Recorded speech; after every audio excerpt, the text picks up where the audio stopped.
London, a city that is, perhaps more so than any other in the world, identifiable by its public transport. Black cabs, red buses, and, most groundbreaking of all, quite literally, the Underground. Well, I've come to the London Transport Museum to take a look back at some of the key moments in its history and explore an exciting new concept at the Crystal.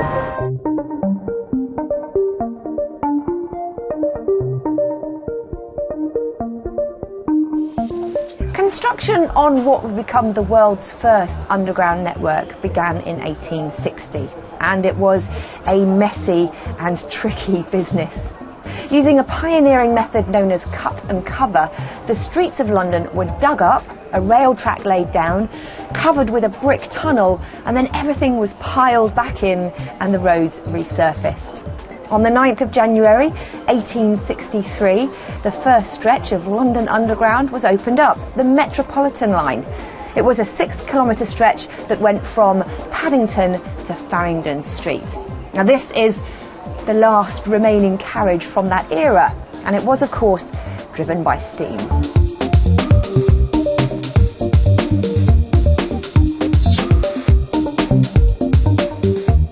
Throughout the 20th century, the tube network has continually expanded, stretching out into the suburbs, bringing new opportunities for those living a little bit out of the centre of London to get into work quickly and efficiently. But it hasn't just been an engineering revolution.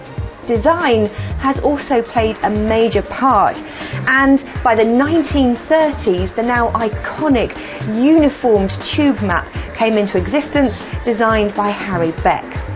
By 1961 the last of the steam-powered carriages was decommissioned, replaced by the much more economical electric carriages. Now, design and innovation and progress has stretched well into the 20th century, most recently with innovations like the Oyster smart card coming into their own, and also Wi-Fi. What's next for the tube network?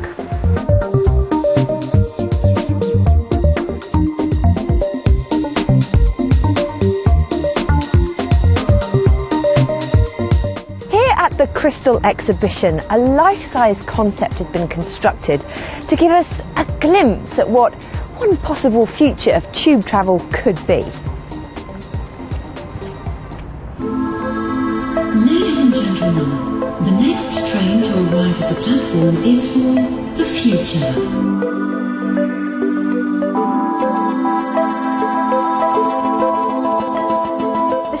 Inspiro interior design is all about light and space. Fully air-conditioned, the carriages are lined with LED panels to make them feel bigger, and the gangways have been redesigned to alleviate overcrowding, something we've all experienced travelling on the London Underground at some point or another.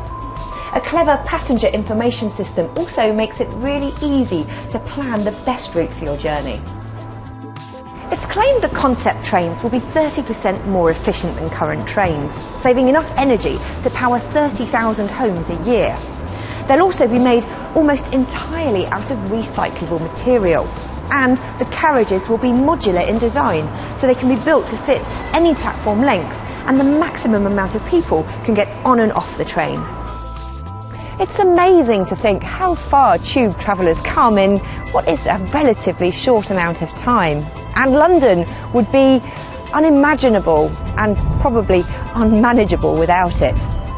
What the Inspiro concept shows us is that while the city above evolves, so will the tube system that underpins it.